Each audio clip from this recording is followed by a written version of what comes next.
আপনি কি কয়বার গেলেন? 2 বার গেছে। প্রথমবার 40 দিনে। হ্যাঁ, পরের বারে 40 দিনের জন্য গেছে, যায় 21 দিনের দিন চলে এসে। কে? চলে আসলাম। তো ওরা ওনে যে একটা দোয়া পড়াইলো, বললো যে সে 70 বছরের গুনাহ মাফ। পরে পরে চলে আইছে। পড়ে চলে আসে 70 বছরের গুনাহ মাফ করে নিয়ে এসে।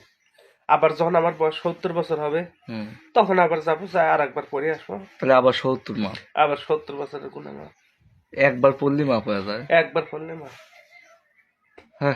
হ্যাঁ, হাদিসে লেখা আছে। তারপরে হুজুরাও বলে একবার পড়বে 70 বছরের গুনাহ মাফ হয়ে যাবে।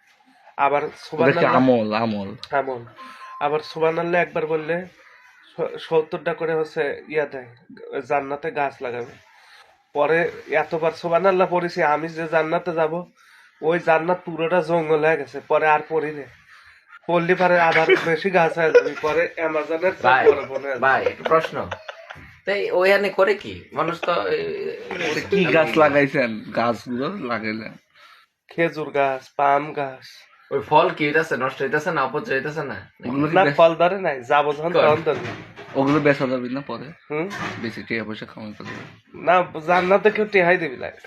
তাহলে লাভ কি গাছ লাগায়? আর ওই জন্য তো চলে আইছি, আর লাগাই না। সুবহানাল্লাহ কই না, গাছও হয় না।